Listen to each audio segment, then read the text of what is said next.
تو وہ وہاں تک نہیں آ پاتی. نتیجہ یہ کہ ہمیں اپنی وائف سے بہت شکایات ہو جاتی ہیں. اب اس کا بہترین طریقہ یہ ہے کہ چلیے اتنے مواقع تو نہیں مل پائیں گے جتنے شوہر کو ملتے ہیں، لیکن اگر شوہر وقتاً فوقتاً اپنی بیوی کا ایکسپوئر کرتا رہے گھر کے باہر کے انوائرمنٹ سے اور ملک سے باہر کے انوائرمنٹ سے، تو اس خاتون کی بھی مائنڈ کی ڈیولپمنٹ کافی حد تک اوپر آ جائے گی، یہ شکایات نہیں ہوگی. تو اس میں قصور جو ہے میں یہ سمجھتا ہوں زیادہ تر شوہروں کا یہ ہوا. یہ ایک جنرل بات کی ہے، لیکن ایکسیپشنز آر آلویز دیئر. ایسے شوہر بھی ہیں جو بیویوں کو پوری دنیا میں لیے گھومتے ہیں، جہاں کہیں گھر سے باہر جائیں گے تو بیویوں کو ساتھ لے کے جائیں گے، لوگوں سے ملتے ہیں، ان کا ایکسپوجر ہوتا ہے بیویوں کا، اور ان کی ڈیولپمنٹ ساتھ ساتھ ہوتی چلی جاتی ہے. تو یہ شکایات کم ہوتی ہیں. ایکسیپشنز اس صورت میں بھی ہوتی ہیں کہ مردوں کی طرح خواتین میں بھی ایسی خواتین ہوں گی جو سیکھنا ہی نہیں چاہتی، وہ اپنے ہی ذات کے سحر میں گرفتار ہوتی ہیں کہ مجھ جیسا دوسرا کون. وہ فارسی میں اس کا ایکویلنٹ ہے، وہ بڑا خوبصورت ہے، وہ آپ بتا پائیں گے وہ کیا دیگرے نیست سم جی تھنگ. جی ابھی نہیں ذہن میں آ رہا. تو جی وہ اپنی ذات کے سحر میں جی گرفتار ہیں. نتیجہ یہ ہے کہ ان کے دماغ کی تمام کھڑکیاں دروازے سب بند ہیں، کوئی نئی چیز انٹر نہیں ہوتی. وہ 10-20% خواتین ویسی بھی ہو سکتی ہیں، لیکن زیادہ تر کیس وہ ہوتا ہے جو میں نے آپ سے اس میں عرض کیا. اچھا، اس میں ایک دو سوال اور کر لیتے ہیں، اٹھا لیتے ہیں، پھر مطلب اس کے بعد بات چلیں گے. وہ یہ ہے کہ ہمارے عام جن گھروں کی ہم بات کر رہے ہیں، ان گھروں میں باہر تو وہ جا نہیں سکتے ملک سے، لیکن چلیں ملک کے اندر تو بہت سی جگہیں ایسی ہیں جہاں جایا جا سکتا ہے. شہر کے اندر بھی بہت سی ایسی جگہیں ہیں جہاں پہ آپ اس کو قریب کہیں کبھی ہفتے میں ایک دفعہ ہی صحیح، روز تو چلے اس کو پیدل ٹہلایا جا سکتا ہے اپنے ساتھ میں. لیکن ہوا کچھ یوں ہے کہ ہمارے ہاں شادی کے 5-6-7 برس بعد 5-6 بچے پیدا کر دیے جاتے ہیں. اب وہ بچوں کی ذمہ داری اتنی زیادہ ہو جاتی ہے اور اتنی پریشانی ہوتی ہے. وہ مذاق کی سی بات ہے، لیکن وہ اکبر الہ آبادی نے لکھا کہ عاشقی قید شریعت میں جب آ جاتی ہے جلوہ کثرت اولاد دکھا. جیسے وہ کھیتی میں بھی ہے کہ ایک کھیتی آپ لگاتے ہیں، جب تک وہ پک کے تیار نہیں ہو جاتی تب تک دوسری فصل نہیں آپ لگاتے. تو یہ بہت اس بارے میں گائیڈ کیجیے، پھر بیوی بھی خوش رہے گی، اس کو اس کے حقوق بھی ملیں گے، اس میں پریشانی بھی کم ہوگی. میرا خیال ہے کہ جو بہبودی آبادی جی کا محکمہ ہے ہمارے یہاں، اس کی آئندہ فلم کے لیے یہ بڑا اچھا مواد آج آپ نے دے دیا. بڑی خوبصورت مثال ہے وہ جی کہ کھیت میں ہم فصل لگاتے ہیں جی تو اس کے پک کر تیار ہونے اور اس کی کلٹیویشن جی وقت لگتا ہے، نارملی 5 to 6 months. جی اس کے بعد زمین کو دوبارہ تیار کرتے ہوئے مزید وقت لگ جاتا ہے، پھر نئی فصل بوتی ہے. یہ بڑی اچھی مثال ہے. تو بچے کا بھی یہ ہے کہ 2 سال تک تو آپ ماں نے دودھ پلانا ہے، یہ اس کا حق ہے بچے کا. اس کے بعد پھر مزید کچھ تو 3-4 سال کا ٹائم درمیان میں آ جاتا ہے 2 بچوں کے درمیان. یہ اچھا ہے، ایکسرسائز کرنا چاہیے. لیکن وہ جو بات کثرت اولاد کا جلوہ ہے وہ شاید اس میں معنی نہیں آئے گا. یہ صرف ہماری ایک ذہنی کیفیت ہے اور اس کو ہم خاندانی ذمہ داریوں کی آڑ بھی لے لیتے ہیں. اس پہ ہم اپنے فنانسز کی بھی ذمہ داری کی آڑ لے جاتے ہیں. لیکن یہ رویہ بڑا اچھا ہے کہ اگر حالات اجازت دے رہے ہوں تو ہم چلیے ہر سال نہ صحیح ہر آلٹرنیٹ ایئر پر ہم فیملی کے ساتھ کہیں نہ کہیں نکل جائیں اور وہ ہمیں ایک تو ہماری انرجیز کو جلا بخش دے گا، بڑھ جائیں گی، ریویمپ ہو جائیں گی، اور اس کے ساتھ ساتھ ایک گریٹ ایجوکیشن ہے۔ ہمیں حیرت ہوتی ہے جب ہم ایک چیز دیکھتے ہیں کہ ہم میں سے 98% وہ لوگ ہیں جنہوں نے خود اپنا ملک پورا نہیں دیکھا ہوا۔ جی بالکل۔ ایک سرٹن پرسنٹیج مل جائے گی آپ کو جو لاہور سے 100 میل سے زیادہ نہیں گئے ہوئے ہوں گے، وہ بھی ایک آلدو چھوٹی پرسنٹیج ہے لیکن ہے۔ تو کم از کم اور کچھ نہیں ہم کر سکتے، ہم جب چھٹیاں ہوتی ہیں بچوں کی کم از کم اپنے ملک کو تو دیکھنے چلے جائیں، ہم تو وہ بھی نہیں کر پاتے۔ تو اس میں خاندانی ذمہ داریوں اور مالی مجبوریوں سے زیادہ ہماری کچھ سوچ اور اسٹیٹ آف مائنڈ کا زیادہ دخل ہے، اس سے بہت ایجوکیشن ملے گی خود کو بھی اور بچوں کو بھی۔ تمام جاؤ حشمت کے باوجود، تمام دولت کے باوجود فرعون نے، حضرت آسیہ نے بھی اس کو سمجھایا جو ان کی بیوی تھیں، اور حضرت آسیہ اسی لیے ان کو کہا کہ وہ ایمان پہ تھیں اور وہ قائم تھیں اور اس وجہ سے ان کی نجات ہو گئی۔ لیکن حامان یا ہامون شاید اس کا نام تھا وزیر کا، جس سے ان کو فرعون کو بہکایا، اور حامان تھا جس نے بہکایا، اور وہ اس کے بہکاوے میں آ کے یا اس کے اندر یہ طمع ہوگی کہ میں تو پہلے ہی دونوں جہانوں کا بادشاہ ہوں، مجھے کیا۔ اب سوال یہاں سے جو آیا وہ یہ ہے کہ جب اسرت بھی ہے باہر رہنے والے لوگوں کے پاس، اس کے باوجود وہ اللہ کے نام پہ آتے کیوں نہیں ہیں، اٹریکٹ کیوں نہیں ہوتے؟ کیا مسلمانوں کا پیغام یا خود اسلام کے اندر رہنے والوں کا پیغام جو ہے وہ پیغام دینے والوں میں کوتاہی ہے، یا ایک جیسے پہلے مثال میں آپ سے عرض کر رہا تھا کہ چوسر کے ہاں ایک زمانہ وہ تھا، چوسر پہلا انگریزی کا شاعر ہے، انگریزی زبان کا پہلا آدمی، جس کے ہاں اپنی نظموں میں کینٹربری ٹیلز میں 17 ڈاکٹروں کا ذکر ہے، وہ سب مسلمان تھے، سب مسلمان تھے۔ تو اب شاید یہ وجہ ہے کہ مسلمان میں کوئی بڑا آدمی نہیں نظر آتا، ہمارے یہاں سائنس میں بہت پیچھے رہ گئے، ڈیکیڈنس بہت زیادہ ہے، زوال بہت زیادہ ہے، شاید یہ وجہ ہے کہ لوگ باہر کے رہنے والے ہماری طرف اٹریکٹ نہیں ہوتے پیغام کی، اور خود اپنے بھی رہنے والے جو ہیں وہ پیغام کی طرف اٹریکٹ نہیں ہو پاتے۔ رؤف صاحب اس وقت بھی اسلام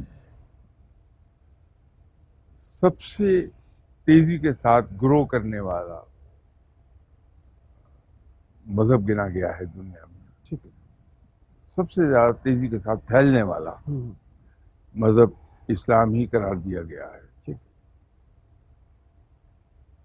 اور یہ رب تعالیٰ کی اپنی مصلحتیں ہیں جس کو وہ زیادہ بہتر سمجھتا ہے، اور رب تعالیٰ کے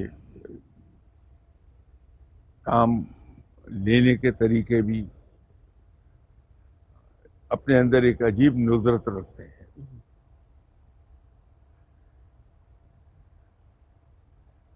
جو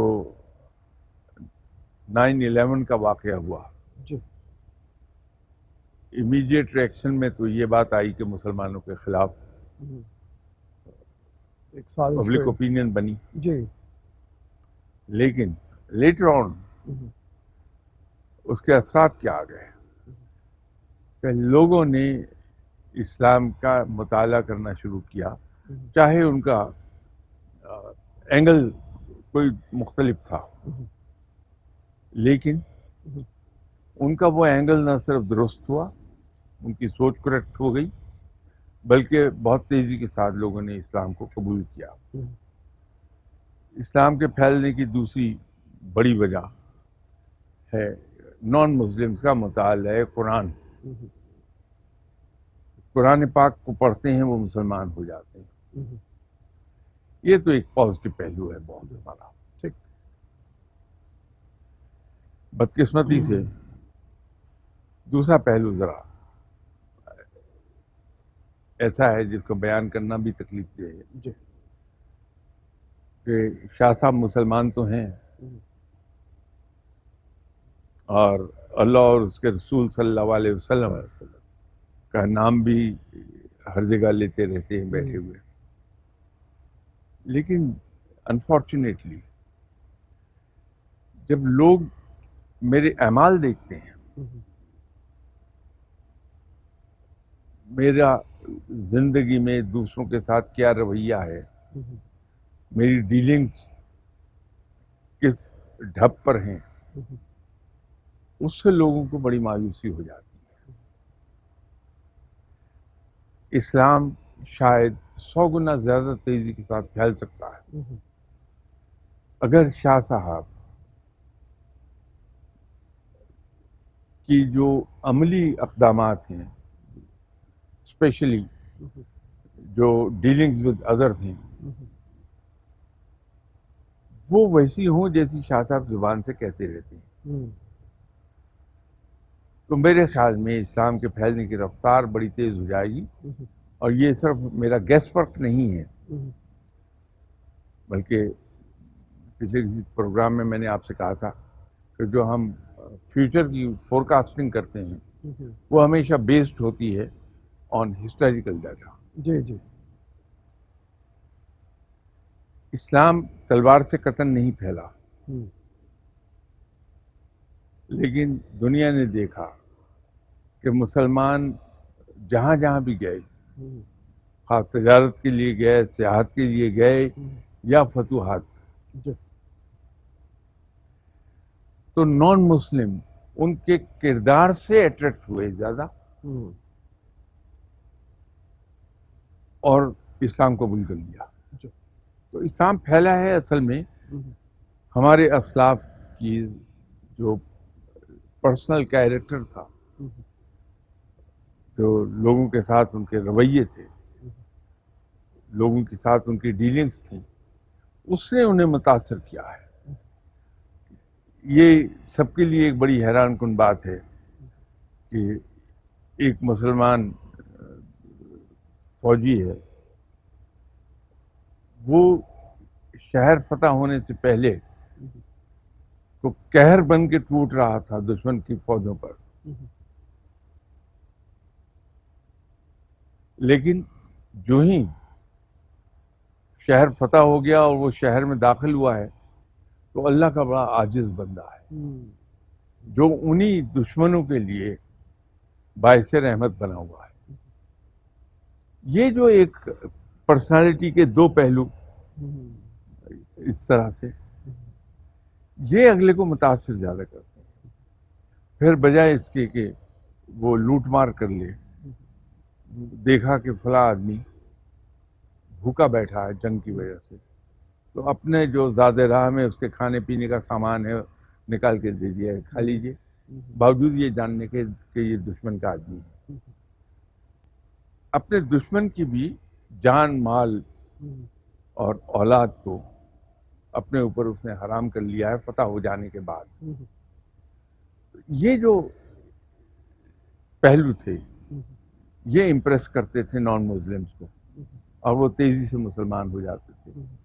آج اگر میرے اندر یہ چیز آ جائے کہ جو کچھ میں زبانی کہتا رہتا ہوں، اگر اس کا صرف 50% ہی میری رویوں سے ٹرانسفائر ہونے لگے، بڑی تیزی سے جو موجودہ رفتار ہے اس سے 10 گنا زیادہ تیزی کے ساتھ وہ پھیل جائے گا اسلام. وہ آپ نے جیسے ابھی کہا تو اقبال کا شعر ایک مجھے یاد آ رہا ہے کہ ہو ہلکا یاراں تو بریشم کی طرح نرم، رزم حق و باطل ہو تو فولاد ہے مومن. بالکل تشریح آپ نے مطلب اس کی فرما دی ایک طرح سے کہ جب وہ فتح کیا تو بریشم کی طرح نرم، ریشم سے بھی زیادہ نرم ہے، اور جب رزم حق و باطل ہے تو فولاد ہے مومن، اس وقت اس کے اندر وہ سختی موجود ہے. اچھا، اب اس میں آپ نے بالکل صحیح فرمایا، آپ مجھ سے بہت بہتر جانتے ہیں کہ یورپ میں جو اسلام پھیلا ہے یہ عام آدمی کے لیے جاننا ضروری ہے. وہ اس میں مسلمانوں کا حسن سلوک اور اس کے ساتھ علم کہ کل چند روز پہلے بھی آپ ایک پروگرام میں آپ نے ذکر کیا تھا، الرازی ہیں، اور یہ الحسم ہیں، جی جی ایک سے ایک بڑا مسلمان سائنسدان، ابن رشد ہیں، اور پھر علامہ ابن عربی جنہوں نے کوڈووا یونیورسٹی میں ان کا بڑا اثر تھا، کرتبہ کی یونیورسٹی سے، وہاں سے اسلام پھیلا یورپ کے اندر۔ فتوحات مکیہ، علامہ ابن عربی کی کتاب جس وقت انگریزی میں ترجمہ ہوئی ہے، تو اس نے علم و فضل کے ایسے سوتے بہائے ہیں جس کی کوئی حد نہیں۔ بے شک اسی طرح سے راجر بیکن، فرانسس بیکن، انہوں نے وہاں سے تعلیم حاصل کی کوڈووا یونیورسٹی سے، اور پھر لاجک کی ابتدا کی، جہاں سے نئے فلسفے کی، نئی سائنس کی بنیاد بنی ہے۔ تو مسلمانوں کو وہاں آنا ہے نا، اس علم و فضل پہ آنا ہے جس کی کمی ہے پہلے موجود۔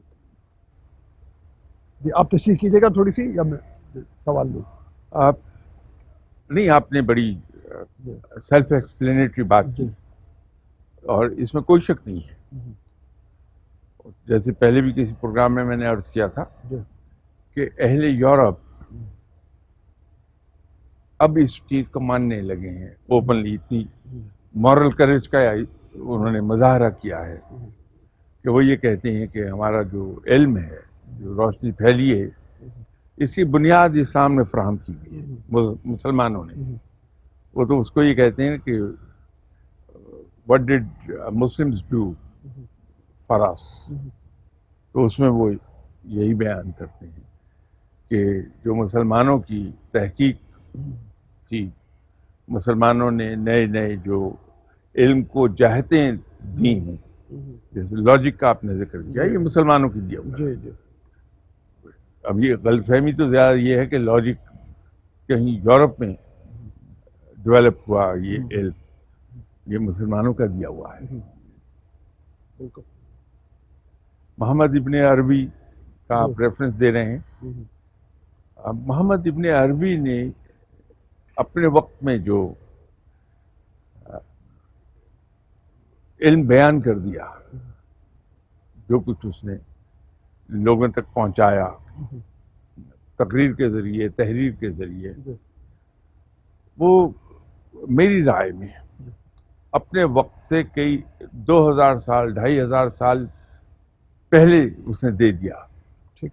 انسانی ذہن ارتقاء کی اس منزل تک نہیں آیا تھا جب اس نے وہ علم دیا، اور یہی وجہ ہے کہ وہ بڑا وائڈلی مس انڈرسٹوڈ عالم ہے۔ سب سے زیادہ مس انڈرسٹوڈ عالم محمد ابن عربی ہے۔ باہر جو لوگ رہتے ہیں ان کے لیے اسلامی شاعر کا، آج کل اسلام وہ کہہ رہے ہیں بڑی تیزی سے پھیلا ہے، وہاں پہ اثر رسوخ بھی زیادہ ہے، لیکن پوری طرح سے عمل کرنا ممکن نہیں ہے، کہ بعض اوقات 5 وقت نماز نہیں پڑھی جا سکتی، بعض اوقات حلال حرام کے مسئلے آ جاتے ہیں، تو اس معاملے میں کیا کیا جائے پھر؟ یورپ میں کچھ ممالک میں یہ دقت موجود ہے آج بھی، جی جی لیکن وہاں بھی اگر مسلمان اکٹھے ہو کے جی ان کی حکومت جو ہے اگر وہاں چلے جائیں، جی اب جیسے یو کے میں جی یہ چیز دیکھنے میں آئی کہ مسلمان جب بھی کولیکٹیولی انہوں نے اپروچ کیا ایک کولیکٹیو مسئلے کے لیے، تو حکومت مجبور ہو گئی اس بات کو ماننے کے لیے اور سہولت دینے کے لیے۔ ابھی یہاں تک بھی ہوا ہے کہ ایسے بہت سے چرچ ہیں جو مسلمانوں کے دے دیے گئے کہ آپ انہیں کنورٹ کر لیجئے انٹو مسجد۔ ٹھیک، ماشاء اللہ۔ یہ یو کے میں ہے۔ پھر مساجد کو یو کے کی گورنمنٹ گرانٹ دیتی ہے۔ وہ اسی صورت میں ممکن ہوا ہے جب مسلمانوں نے کولیکٹیولی اپروچ کیا کہ ہم یہاں کے سٹیزن ہیں، ہمارے یہ مسائل ان کو حل کیا جائے۔ تو کچھ ممالک ہیں ایسے جہاں دقت آتی ہے اب بھی، لیکن وہاں جو مسلمان بستے ہیں، میں اپنے ذاتی تجربے کی بنیاد پر یہ عرض کر رہا ہوں کہ اگر یہ کولیکٹیولی وہاں حکومت کو اپروچ کر لیں اور ان کو بتا دیں کہ یہ مسئلے ہیں، تو ان کو حلال گوشت بھی اویلیبل ہو جائے گا، ان کی مسجد نماز کے معاملات بھی حل ہو جائیں گے اور ان کی عبادت گاہوں کا بھی مسئلہ حل ہو جائے گا. لیکن ضرورت اس بات کی ہے کہ کلیکٹیولی اپروچ کر لیں حکومت کو. ٹھیک. اچھا اس میں یہ فرمائیے کہ فرض کیا اگر کوئی مسجد اویلیبل نہیں ہے، کوئی بہت ہی 1 2 3 لوگ کہیں پہ موجود ہیں اور وہ یہ سمجھتے ہیں کہ کام کے دوران میں بھی ان کو ہر وقت نماز کی جو ہے سہولت وہ مہیا نہیں ہے، ان کو کام کرنا ہے، تو کیا قضا پڑھ کے وہ مطلب اپنا کام چلا سکتے ہیں، یا مطلب یہ ہے کہ مالک سے بات کر لیں زیادہ بہتر ہے کہ ایک کونے میں ہی 5 وقت کے لیے مطلب وہ کیا اور وہ اس کو کر لیا؟ جی دیکھیے اگر ول ہو جی تو پھر مسئلہ نہیں بنتا. ظہر کی نماز کا ٹائم جی لمبا ہے بہت. کافی بڑا ہے، جی اس کا کافی بڑا. سپین ٹائم کا. جی اب اس میں ہمارا لنچ ٹائم بھی آتا ہے، تو اس لنچ ٹائم میں ہم اگر اپنے 4 یا 5 منٹ نکال لیں اور ایک سیکولر جگہ پر ہم اگر وہاں 4 5 بھی مسلمان ہیں، 2 بھی ہیں، تو وہیں پہ جماعت ہو جاتی ہے، کہیں ایک کونے میں جا کے پڑھ لیں. ٹھیک. مسلمان کو تو یہ سہولت ہے کہ پوری زمین اس کی جائے نماز ہے، بشرطے کہ وہاں کوئی ظاہری گندگی نہ پڑی ہو. ٹھیک. وہ نماز کہیں بھی پڑھ سکتا. تو اپنے ہی آفس کے کمرے میں ایک کونے میں پڑھا جا سکتا ہے نماز کو. جہاں نماز ڈراور سے نکالیے، بچھائیے، نماز پڑھ لیجیے. اسی طرح عصر کا ٹائم لمبا ہوتا ہے، کافی لمبا ہے. آپ کی چھٹی عام طور پر 5 بجے ہو جاتی ہے، ابھی عصر کا ٹائم باقی ہے، تو چھٹی کرنے کے بعد وہیں کہیں آفس کے ایک کونے میں نماز پڑھ لیجیے.